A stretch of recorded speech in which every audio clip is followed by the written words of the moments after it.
Riccardo Calafiori because, yes, this journalist who, so obviously Fabrizio's been doing his thing about, obviously, what's been happening with Calafiori. We knew yesterday that he accepted personal terms of Arsenal. The player wants Arsenal over any other club. Apparently, he really wants Arsenal called in. That's what Fabrizio's was sort of over exaggerated a little bit, saying that he really wanted Arsenal.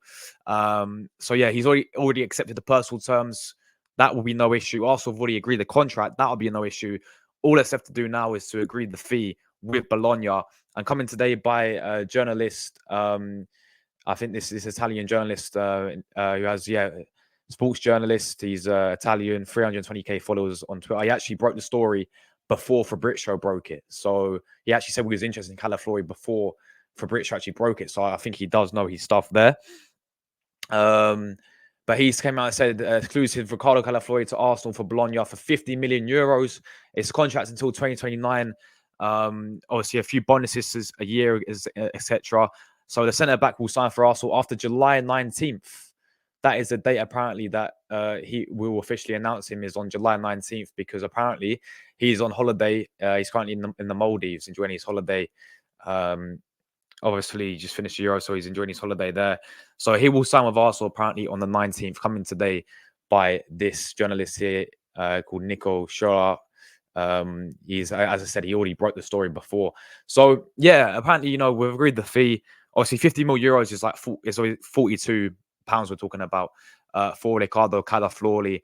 Now listen, this for me, we're gonna get this done. Yeah, we'll get this done, people. Yeah, I'm 100% sure of it, because he wants Arsenal. So personal terms, no issue. All it's about now is agreeing the fee with Bologna, which apparently we've already done. Apparently, the deal's already sealed.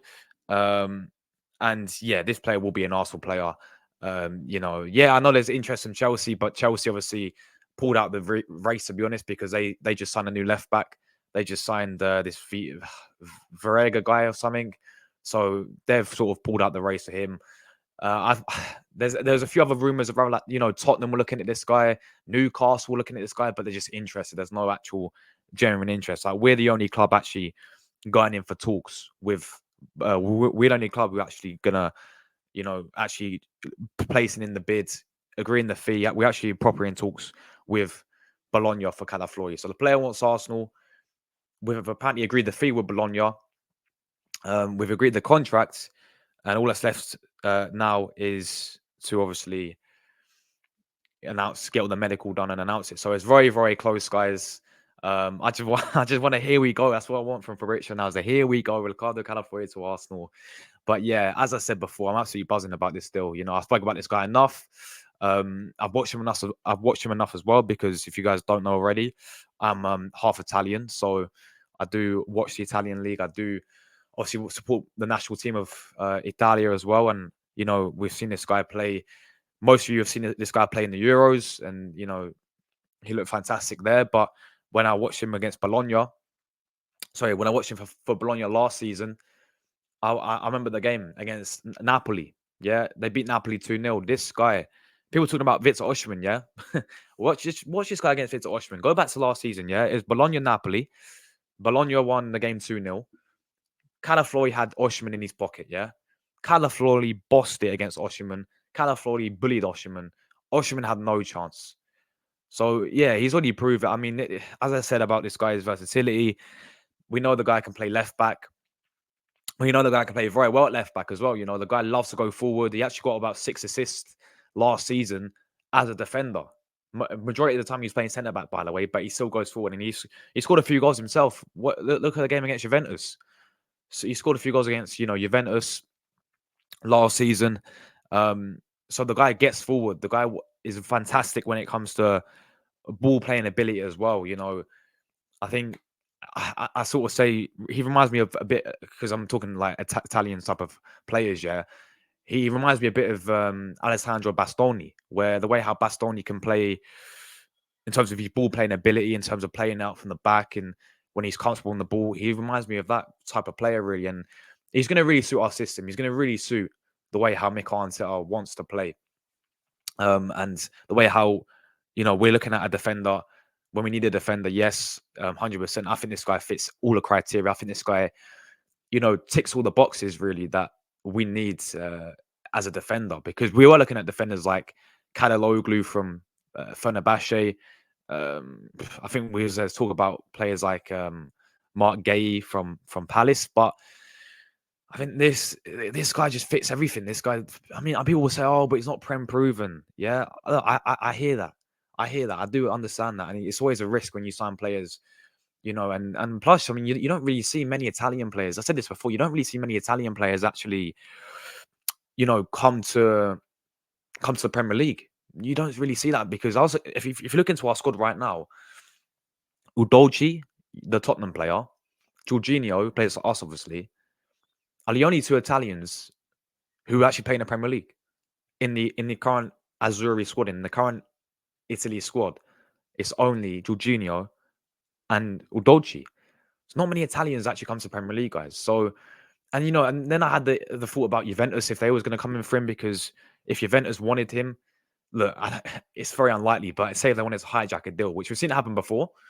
If Juventus wanted him, he could have gone to there because he's his ex-manager, his former manager, obviously Thiago Motta is Juventus manager. He was excellent with him at Bologna, and plus it's in Italy as well.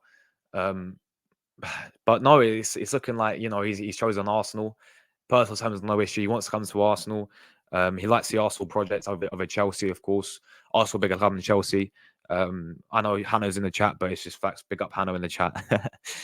Big up Malia in the chat as well. Hope you're well, Malia. Big up Anthony. Hope you're well, my guy. Big up Chelsea fan as well. Big up to all you guys, man. I will go through you guys' comments, so make sure you keep leaving your thoughts down below. Get these likes up as well, man. Let's just try and smash 25 likes on the stream. And also, yeah, get your thoughts in about Calafiori. But this guy, I'm telling you something now, this guy's fantastic, man. This guy will elevate the defense. Next season, the defense will just be, like, especially the fact even last season with the defense we kept the most clean sheets last season. We had the best defensive record in the Premier League last season. We conceded less goals in the Premier League last season.